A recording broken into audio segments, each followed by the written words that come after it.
This evening we're with Mrs. Anna Troya, who very generously is giving us a few minutes of her time to ask her some questions.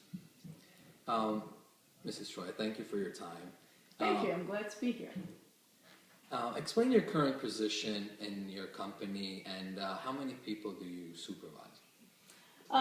Well, as you said, my name is Anna Troya. Yes, I am a director of finance at a major healthcare institution. I have been with the institution for 18 years and have many years of experience with staff and managing. I have 7 direct reports, and I have a percentage of various other individuals reporting up to me as well. I myself have a split reporting situation. I have some responsibilities where I report up directly to the CFO and Senior VP, and others where I report up to the corporate director. That sounds like you have a lot on your plate. Can you walk us through a situation where you have caught one of your direct reports lying? Well, yes. I think the one instance that comes to mind right away is with the new employee that I had, where I guess he felt that he was under pressure to impress me and make his value known, so that I kept catching little lies, nothing major, but it was detrimental to us establishing a good working relationship. And that goes exactly in the direction where this next question is going. How did your relationship, your interaction with this employee change as a result of those minor episodes? As I said, it definitely delayed us creating a team environment, and he was hired to be a team member and to be a great support to me, and it took a lot of, we had to overcome many obstacles, because as I'm catching these lies, I felt that I just had to put a guard up even more so. So it just, it slowed the process. Definitely. So you would doubt even his legitimate work? Absolutely. I And felt like I had to check everything. That makes a lot of sense. And has there been an episode where you have not caught that lie, and when you found out about it, it was too late and there were already some consequences to it? Yes, and to me that was probably worse than the first instance, because in the first instance, at least, you had a new person who again felt pressured to impress me or feel that he was part of the institution. In the second instance, I had an employee who I had reviewed a filing that had to go out as of a specific date, and apparently the filing went out late, and she never confessed up to me that went out late. And to make matters even worse, the institution got a penalty for that late filing. And this is what hurt me the most, because to me this was being sneaky, is that the check request to pay for the penalty, which again she never brought to my attention, she just had another director sign for it, and that other director assumed that I had reviewed all that work, because I normally do. And not only did it cost the institution money, it was a huge negative on her professionalism. Yeah, I guess there's some irrevocable damage. Yes. This was a while ago. I have to say it was a few years ago, and it really, again, I did sit down with her. I discussed it with her. I first of all made it very clear that there was no need to do that. I mean, I make it very clear to my staff that everybody can make mistakes, and when they are made, the best thing to do is to try and rectify them right away. When you try and hide them, it almost all the time makes it worse. So I did make her understand that, again, that she should not feel that way, that she should have had to hide that. And I really have had a hard time trusting her or believing in her. It's, like I said, it's been several years, and even though I do get some positive feedback from some of the managers directly supervising her through me, I have been slow to turn that around. So the mental process you go through in order to screen lies, to analyze situations, to understand that? Well, again, when you're working with staff, I always refer to them as my team. And I try and make them feel that we are a group, we are one. It's not about them working for me or me working for someone else. It's a team, and we have goals to accomplish together. So that to me is step one, where I try and instill in them that value of wanting to be loyal.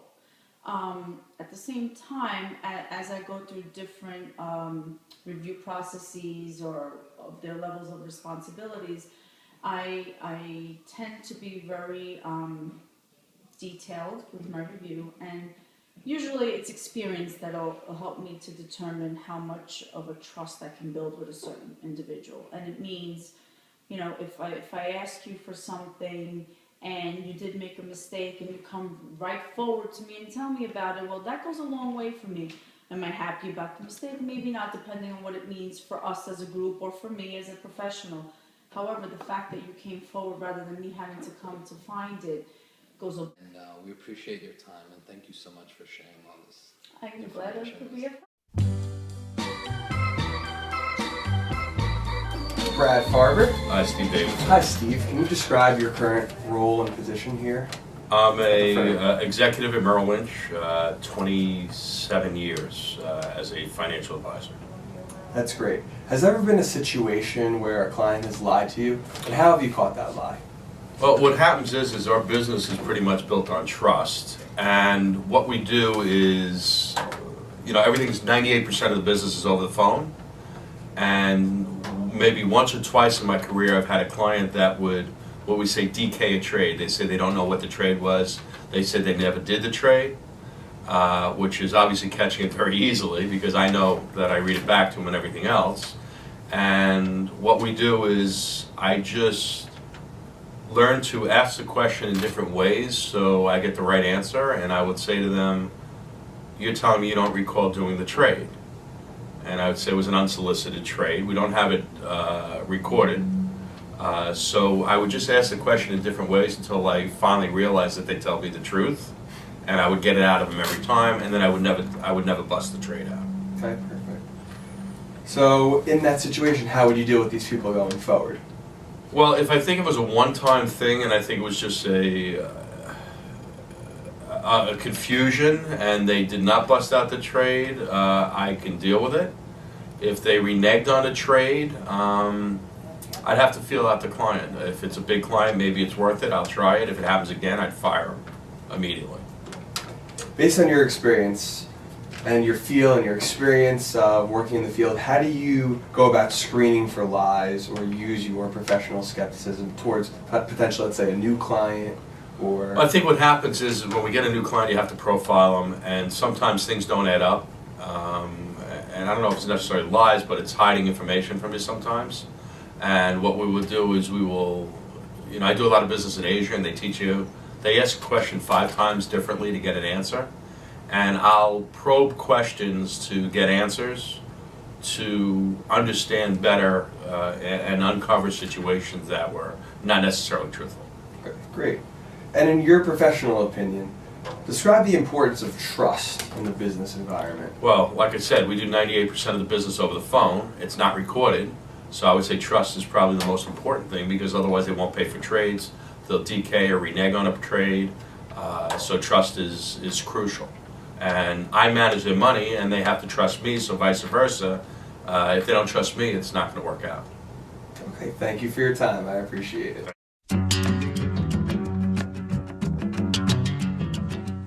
All right, so this is Gregory Burke. Good afternoon. Good afternoon.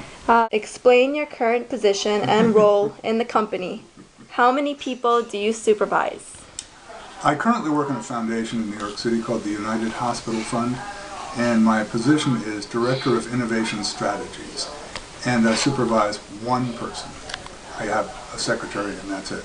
In my previous job, I had a position at Montefiore Medical Center as Vice President for Planning, where I was for 28 years and supervised a staff that rose as high as 7 or 8 people. So, based on your experience, how do you go about screening for lies or use professional skepticism when dealing with a situation where a lie might be told? Well, first, you need to know enough about the facts of the situation so that you can ascertain whether a lie is being told. That is, it should jangle when you hear a lie. It shouldn't be something you should go along with. If the lie's been hidden from you and it comes back to you and you discover it, I think the most sensible thing to do is to confront the person one-on-one and say, I heard this, I don't think it's true, this isn't behavior that I expect to see from you, and let's figure out how to get out of this one, and let's not be doing this again. The other is screening for people, and I think if you are careful about whom you hire, about the people that are working with and for you, I think you can develop a sense of their integrity. And I think that's, for me, integrity is the one thing that I look for in an individual that I hire, and it's what my expectations are of my other team members. And I think it's also part of the rules of the game that you tell the truth to each other because you need to get some work done. And it is counterproductive to do other than that. Last thought. People lie for a reason, and you need to understand why they're lying. Are they lying to advance their career because they're ambitious and don't really care? Are they lying because they're scared and they think they're going to be punished? Or are there other reasons why they're lying, for personal gain or for some other reason? The motivation behind the lie does make a difference. And I think you can change some of those. You may not be able to change the overly ambitious, but I think you can change the work setting and expectations for people so that they are in an environment in which telling the truth, even if it's bad news, is always something that's valued because it is part of what we do. In your professional opinion, try to describe the importance of trust in the business environment that you work in. Trust is the foundation. If you don't trust the people that you work with, if you don't trust the people that you work for, if you don't trust the people with whom you're doing business, you spend an awful lot of time second guessing and trying to figure out what's really going on. If you can trust them, you can just do the job.